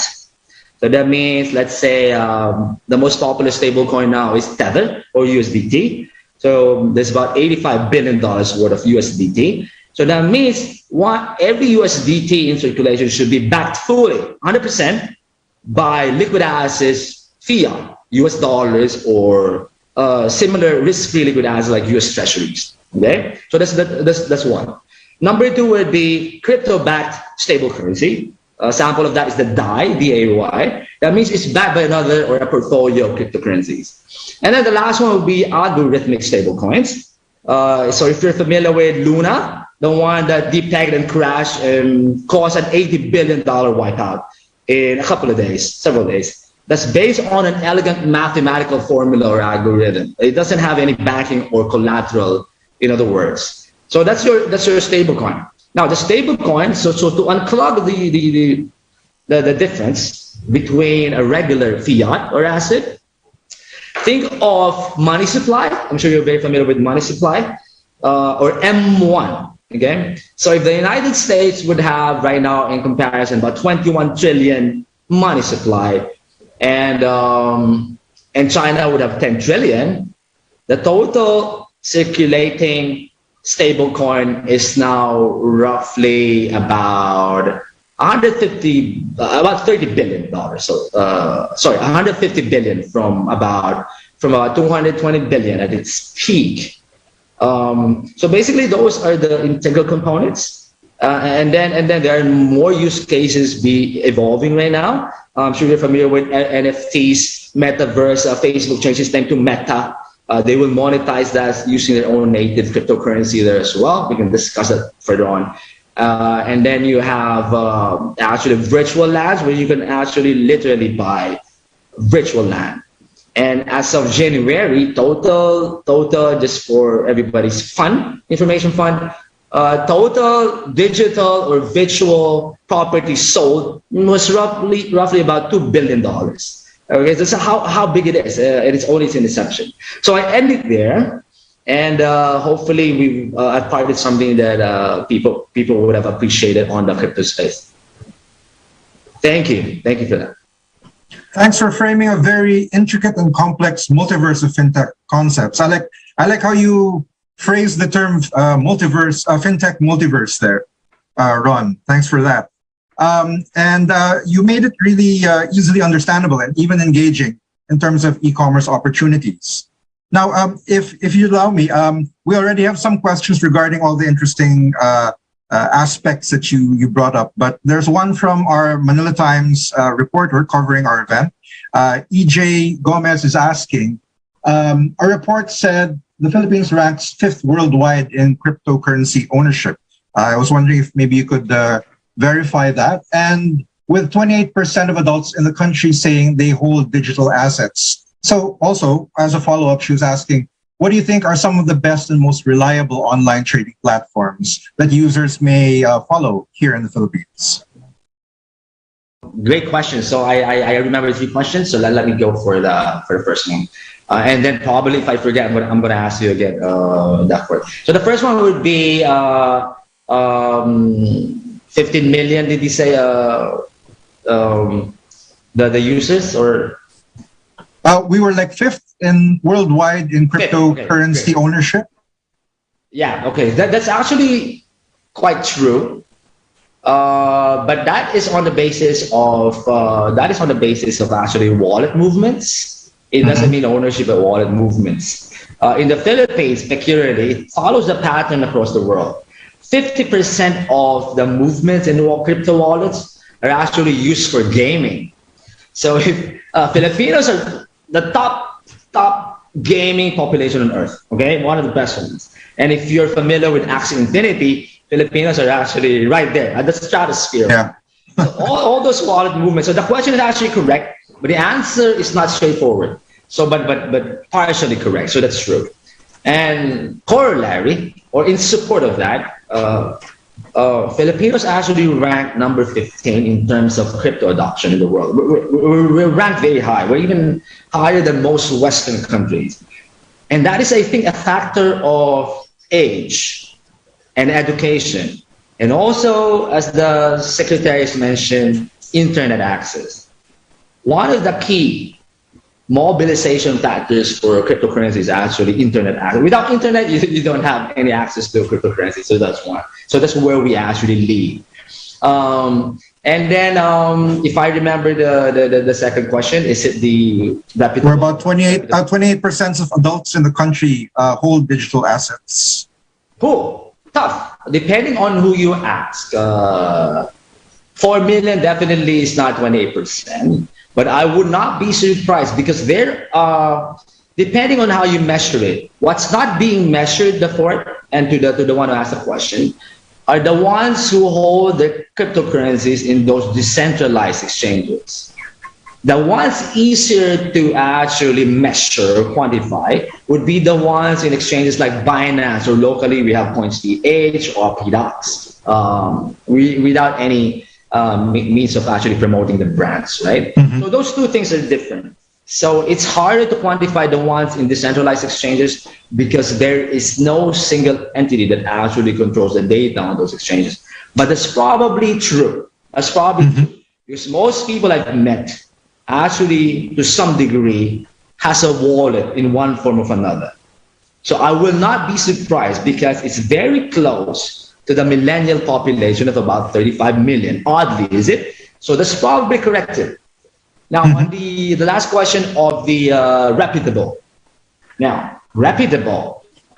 Now, that depends on how you mention reputable. Reputable can be popularity. Does that mean it's if it's popular, is it reputable?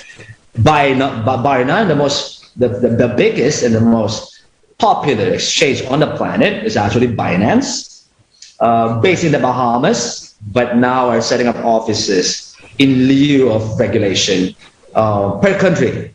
Okay, Binance, they probably hold like 60%, control 60% of the market. It's almost like Toyota in the Philippines. That's how much they're selling. And then after that would be FTX, but it's a totally different platform that you can do derivatives, etc. And then you have Coinbase as well, but basically they have majority American customers because it's based in the United States. Now locally, you have two big platforms now, which is Coins and then PDOX. How you measure reputable is probably, I would want to look at how they comply with the regulators in the jurisdictions.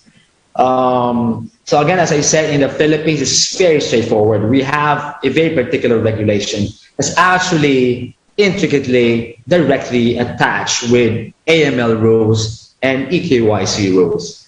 So it's very straightforward. So far, all of these exchanges are compliant. So how reputable they are, I wouldn't be able to really gauge it because I wouldn't know if they have outstanding demerits from the regulators. Okay, we just go by history from what you read, but safely, just to be safe, the more volumes they have, probably your money is safer. So I'm going to go with the volume. Okay, I think that's a good rule of thumb. But you brought up an interesting and very, very relevant point regarding how the information is not centralized and is not definitive simply because there's no single regulatory body regarding all of these sub-universes within the multiverse. So perhaps the follow-up question would be, how much regulation do you think should be imposed upon the fintech multiverse? And in the Philippines, which bodies would you say? Is it just the DTI, or is it like it should be hand in hand with the ICT? How does that work for fintech? Oh wow, that's the most awesome regulatory question. Actually, it's a question that's being asked and propagated over and over. This was a similar question that was raised really at the top during the Bali FinTech agenda, and also during the G7 and the G20 conferences with the IMF and the World Bank. Now it depends on how you approach it. I go first to your first set of questions, which is how much regulation. You know what? Too much regulation is bad for anything, you know. But what we need is very simple regulation, in my opinion. The simpler the regulation, the better for the market, the better for growth. What the market needs is clarity, because clarity fuels activity, fuels participation. Okay, so clarity and then fuels participation. Participation triggers activity, and activity actually pushes growth for things. So if it's too restrictive and it's too complex, and then those things will not happen, growth will not materialize. It will be stunted. Now, as to the question of, but how simple or how minimal or how optimal is regulation? Well, the simpler the better, as I said. Right now, we have a very simple regulation on the crypto, and only one is actually, well, the SEC is also there. They came up with an enforcement action in 2018 regarding the ICOs. So currently, you have two regulatory bodies in the country that actually address that issue. Now, going to diversifying the answer to that question, which is very complex, the way it's happening around the world, and the biggest actually model for this is the United States, of course. Now, there are competing regulatory bodies that are actually saying that they are supposed to regulate cryptocurrency. So if you will ask, now that depends now on how you view cryptocurrency. What is it? It is the what. If you've answered the what, and then you would have probably answered, probably, okay? I would say probably, because even today it's not clear on who should regulate. So first, if you say that a cryptocurrency is a commodity, and then probably it's going to be handled by the CFTC in the United States, commodities and futures, okay? But if you say cryptocurrency is like fiat, like a regular currency, and then now you have the OCC, which is under the Fed, which is like the central bank of the Philippines, right? And then there's this actually peripheral view. What if it's a property, right? Now if it's a property, and then it should be the IRS or the BIR, is it? Very tricky, is it? So on and on and on and on. But what if it's a security, right? So now that means the SEC should come in and regulate it. Now, so far with the language of the proposed bill or the study in the United States, President Working Group, the paper, sorry, the study, the language of it, not the spirit, is that it's leaning towards the SEC as the proper regulatory body, at least in the United States. Now, in the Philippines, again, as I said, the most proactive in coming up with regulation is the BST. And now currently in that regime, we have BST Circular 1108. And I'm sure the other regulatory bodies are looking at it. In the eyes of the BSP, it's actually a currency. But I'm gonna step back a bit and really go back to what I said a while ago. Cryptocurrency is not as straightforward. It's not as simple as your regular money. Again, as I said, it's more porous, it's more agile, it's more versatile, it's more complex than that. It's not just used for as a medium of sales or storage of value. It's used to monetize almost every activity that you can think of. And of course, there's an underlying, if it's a stable coin, there's an underlying or collateralization involved. So that means it becomes a derivative. So that means if it's a stable coin, my opinion, if it's a stable coin, I would lean towards the SEC on that one. And if I were the BSP, I probably would not touch it. And I would stick with the utility of the money as a currency, and I would regulate it that way. That is my opinion.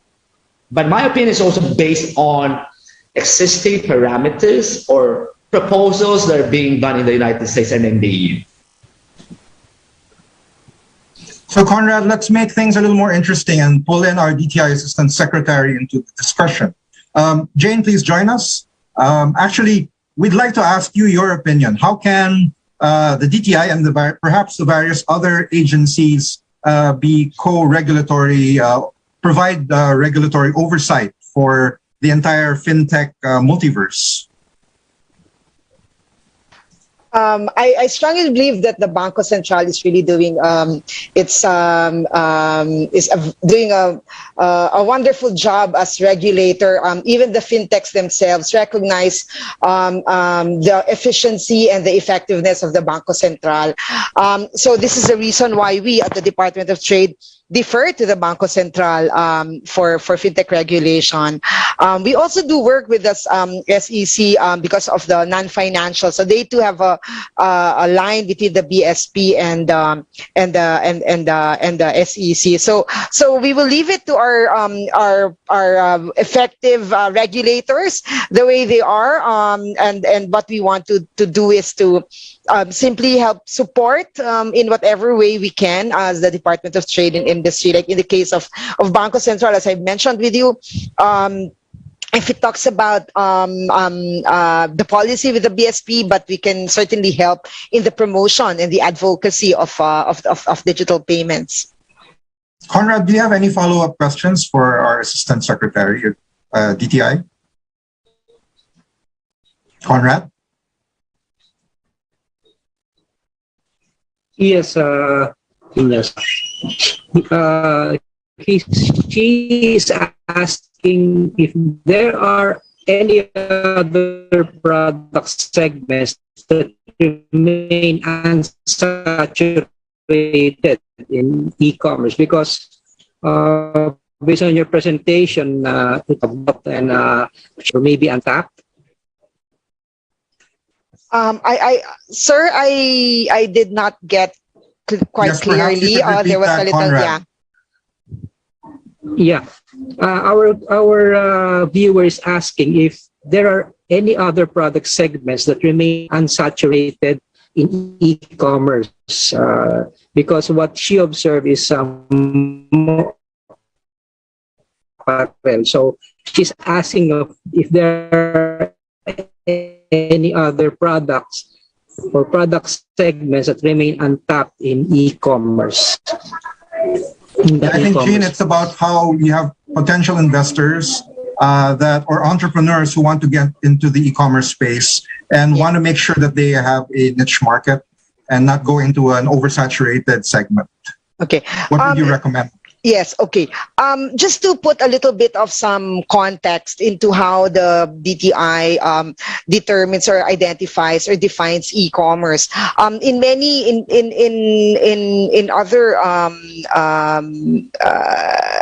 In other how do I say, definitions, e-commerce is really just about goods and services.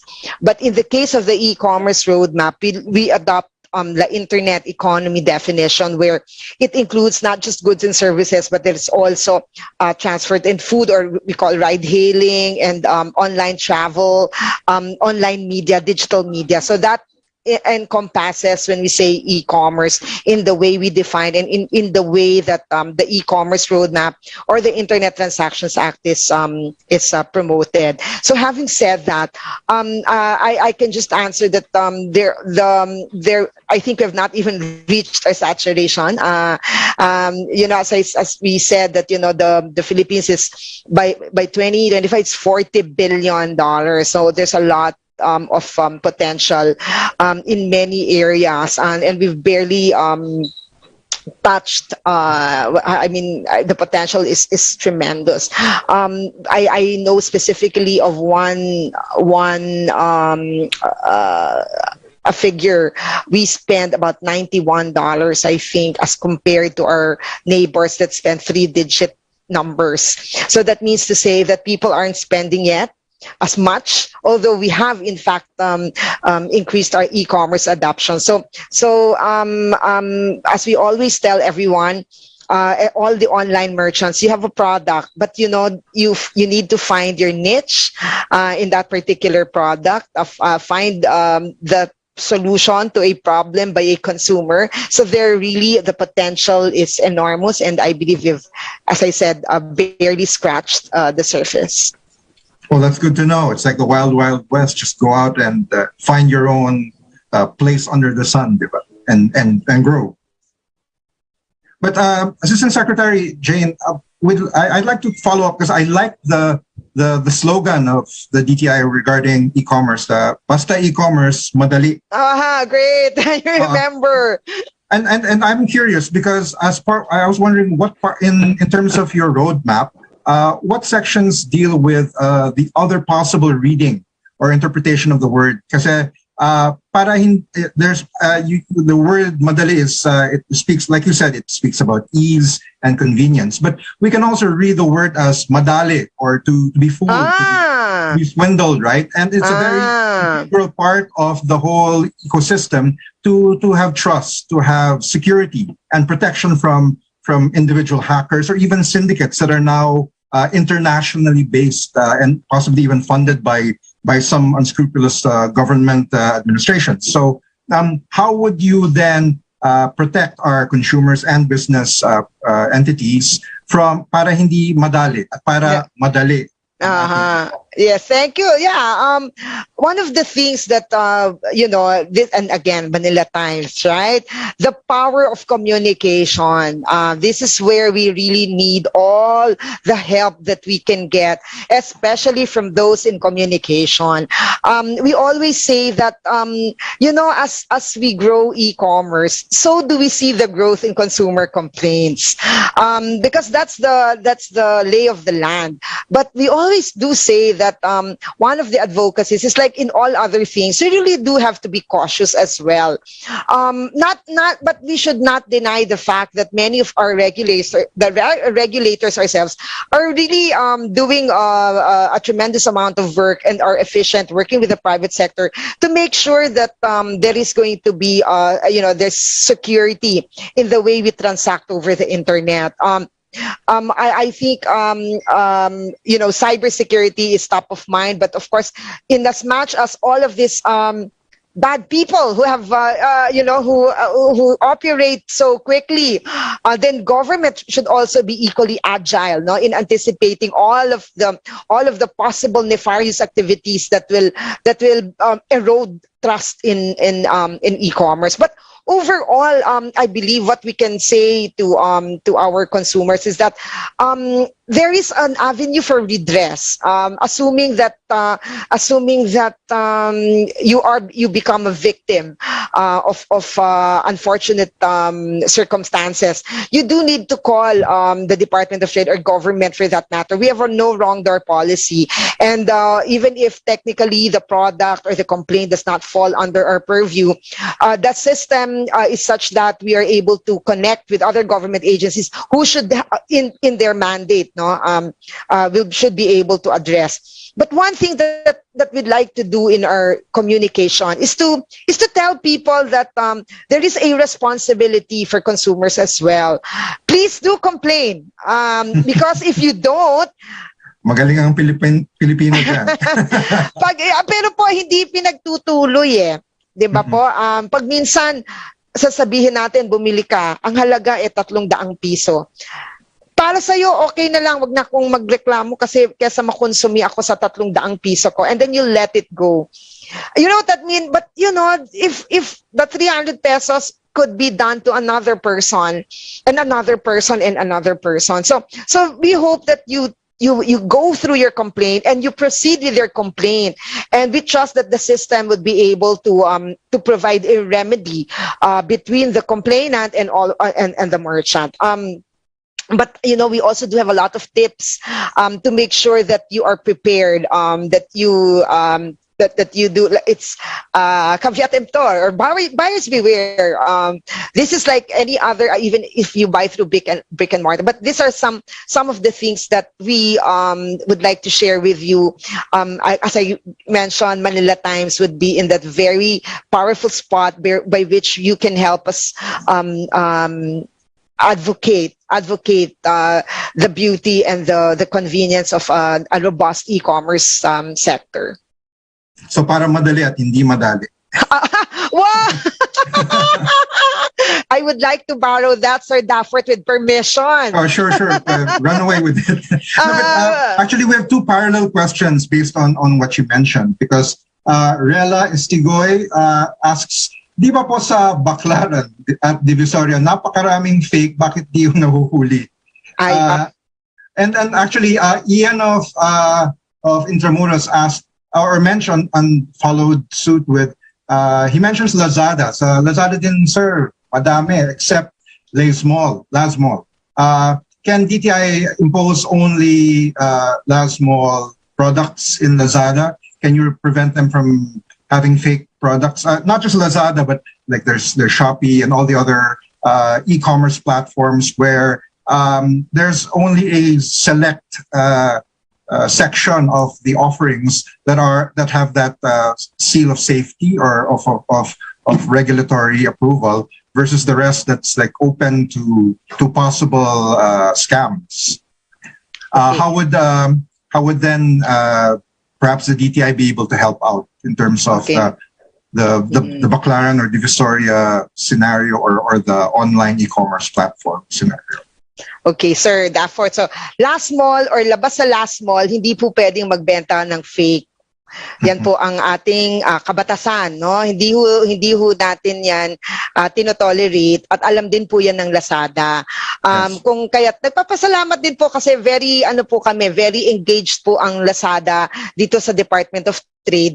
Especially, Sir Dafford, this question is very timely and appropriate because the Department of Trade and Industry, together with other regulators, we came out with a joint administrative order.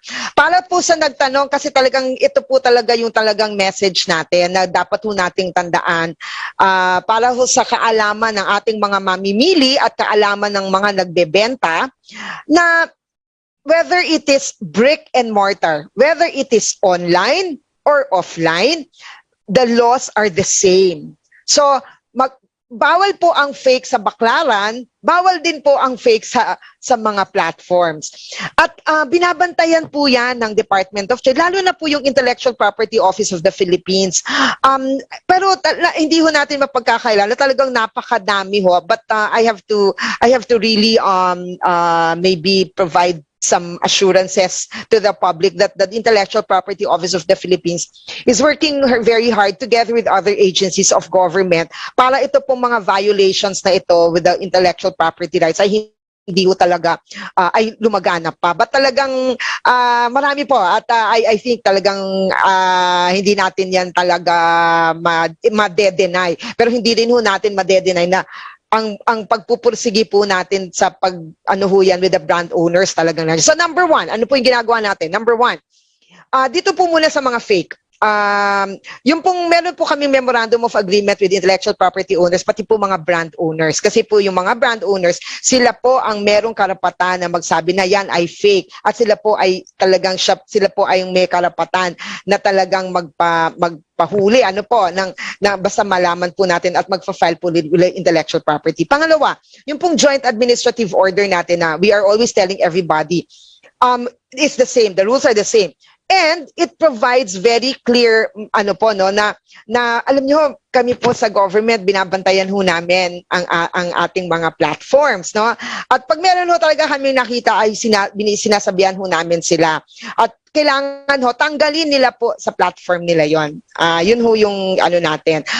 Finally, the platforms, like you mentioned po si Lazada, no? Si Lazada po ay meron po silang magandang tinatawag na consumer redress mechanism. So magfa-file po kayo ng inyong file doon sa kanila sa Lazada at dapat po ay matugunan po nila ang inyong complaint kung meron kayong nakitang hindi tama, mali, fake. Pero po, nandito po ang Department of Trade and Industry. Pag meron po kayong ganyang nakita, ay idulog po ninyo sa amin. Thank you. I think that's very reassuring coming from the public sector. Now, Conrad, maybe we can pass the ball to the private sector and to Ron. In terms of security matters, knowing that all of the fintech multiverse is based on the infrastructure how do we protect then our data banks, and even the software involved? How is the security? How robust is it in terms of? I'm sure a number of our viewers who may be already involved in fintech or toying with the possibility of getting into cryptocurrencies, they're probably thinking, then what's stopping some people from trying to sabotage, sending in viruses, or perhaps just finding a way to corrupt or even shut down entire systems and preventing access to the online wealth, so to speak? Yeah, great question. First, I kick it off with that phrase that regulation always lags innovation, right? So now that part is over, because people are very smart and very creative. They find ways to do things, and the regulators will catch up. But smart people who find ways to do things are actually being followed by other smart people who actually want to undermine or compromise the ideas or the infrastructure they're building, particularly when it comes to money. If in the past you wanna steal money, you physically have to actually go to a bank and rob it, right? But now in the digital world, you don't have to do that. So your problem now is hacking, and I think that's where your question is coming from. Hacking can be in a form of many things. It can be just actually compromising your defenses, or it can be actual stealing of data, or it can be actual stealing something of real value or an asset. But of course, data is also an asset nowadays. There's no more, but data, like data, you can use data to buy something, but you can sell data. Now, the assets in those protocols or in those smart contracts or in those wallets, how safe are they? How secure are they? So far, it's been holding up. Well, if I remember my data correctly, I think last year, there's roughly about $760 million that was stolen across the world, if I remember it right. I might be wrong, but thereabouts. These are from mainly centralized exchanges or wallets. So what do I mean by that? So you have two basic wallets. This is now the ownership of the person who holds it. So there's a distinction between the person who owns the asset and the platform that actually holds the asset. Okay, either one can be compromised by hacking. So let me focus now first on the ownership or that wallet that holds that cryptocurrency. So you have two classifications. One is a hot wallet. Basically, all your transactions go there. Hot wallets are particularly relevant to centralized exchanges like, the exchange that we mentioned a while ago. So that means other people, if they're smart enough, can actually access those hot wallets because it's connected to the internet. Okay, it's live.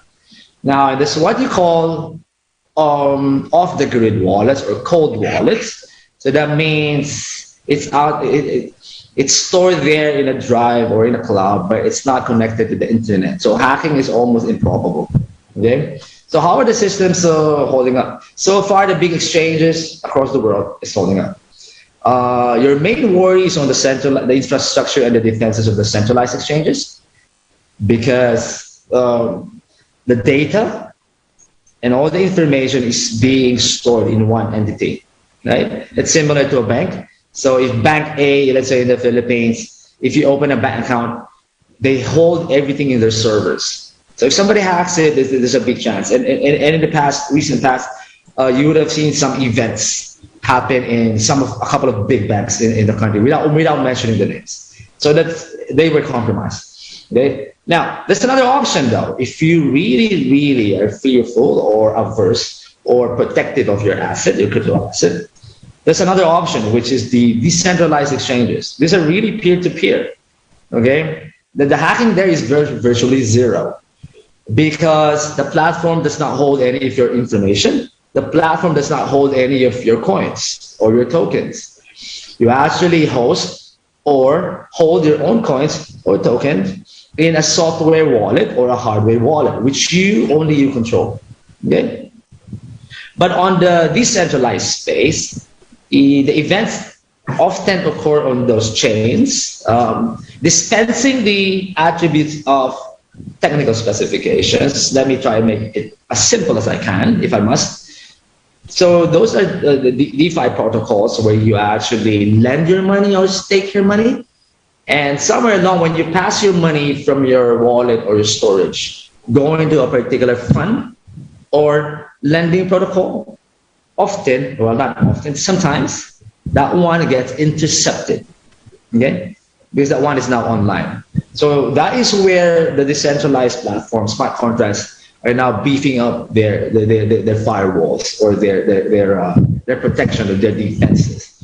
There's always a probability of that in anything we do. There's a probability of that happening in the traditional financial sector. In fact, it's far more risky if you are in the traditional financial sector. The loss can be quite massive. I'm not saying in the crypto space it's not, but so far, in terms of proportion, there are more events on the traditional technology than that of the blockchain.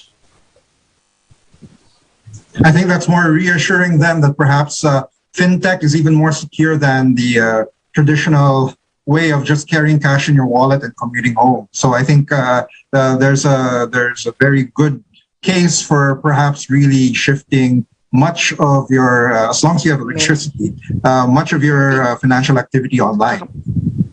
Right. And so Conrad, yes, I think Ron and Conrad and Jane, our e-time on our e-commerce forum is winding up. I think perhaps we have one last question that we can field to both of you, and it should summarize basically the thoughts of our viewers, but particularly our TMT reporter, EJ Gomez, has one more last question. Where do you see e-commerce in the next 3 to 5 years? And how would you describe it? Because it's always evolving. So much of what we've discussed is used to be perhaps even science fiction, but now it's fact and it's a daily experience. But what are the ideas related to e-commerce that are still being dreamt of and have yet to be realized that we can look forward to in the next 3 to 5 years? Perhaps we can start with Ron.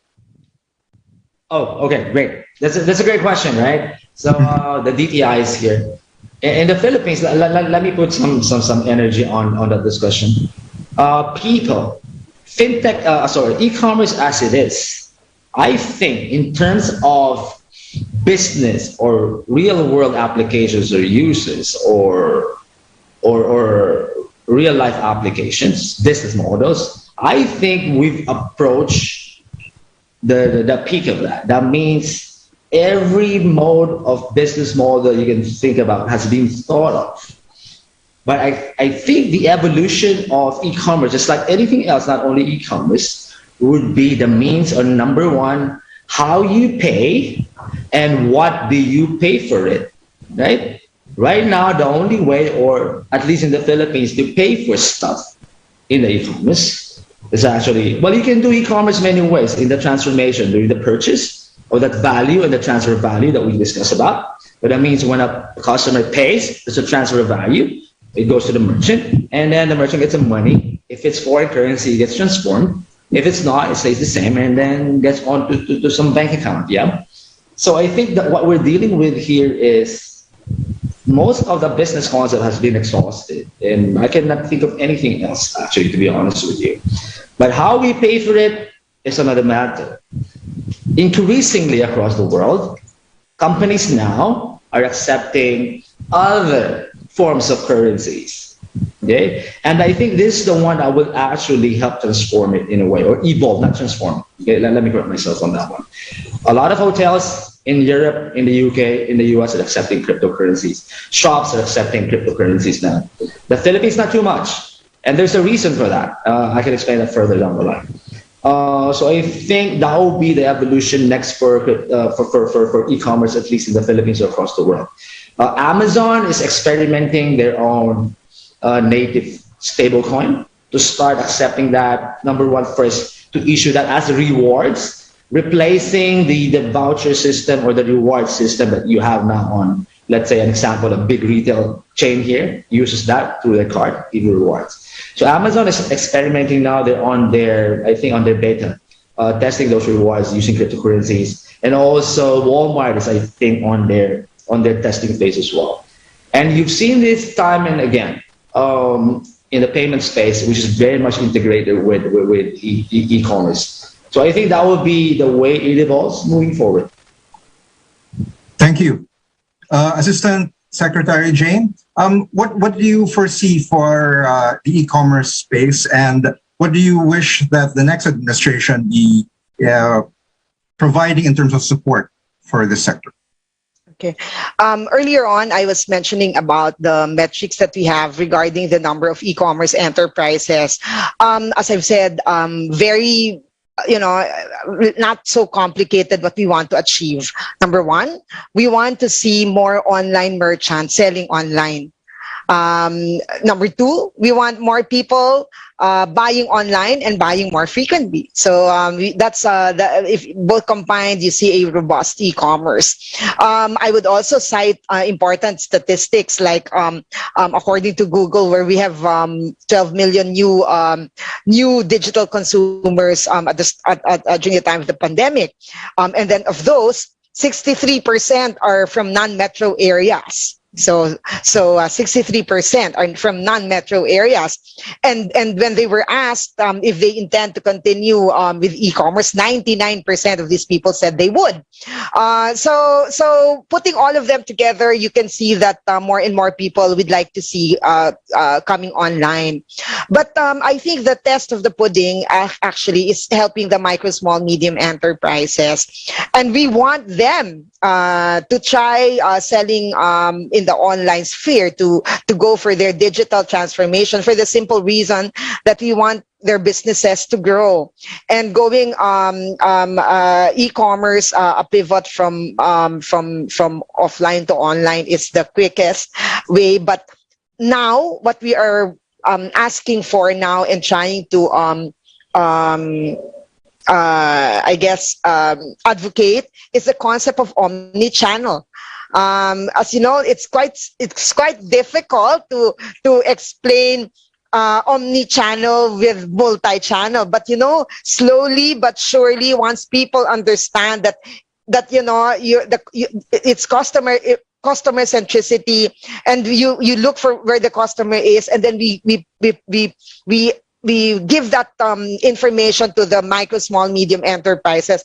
That's what makes our job, challenging but exciting in a way, because we know that there's going to be more that we can do with e-commerce, as growing exponentially. Now it's e-commerce, but you're already hearing like Q-commerce.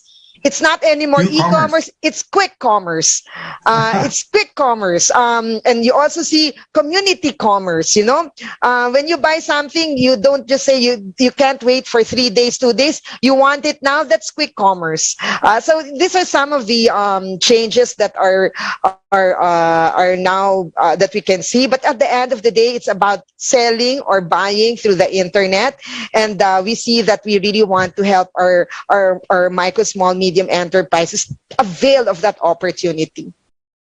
Well, we look forward to seeing quick progress soon. Ron and Jean, it's been a pleasure hosting you. We look forward to talking with you again on the Manila Times Online Business Forum. Thank you, Assistant Secretary Pacheco and Mr. Benito. Yeah, thank you very much for joining us.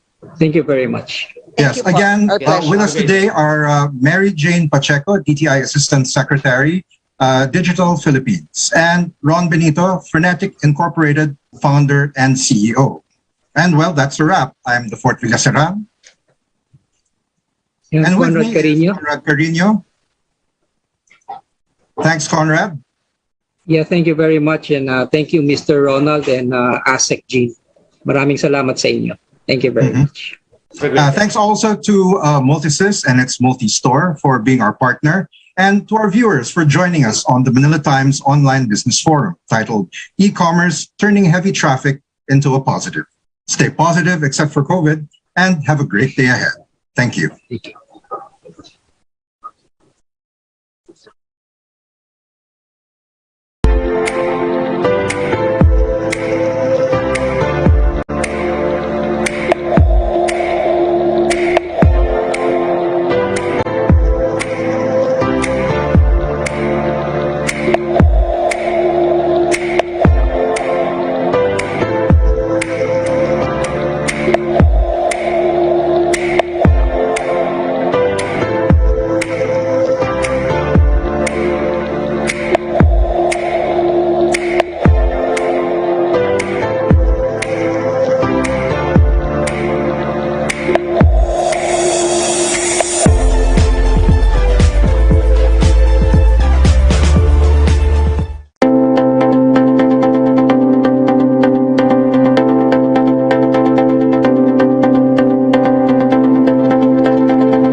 and pay less than 71 pesos per month. Visit tmt.ph/premium to get your free 30 days of the Manila Times Premium. Meron ka bang business in need of a boost?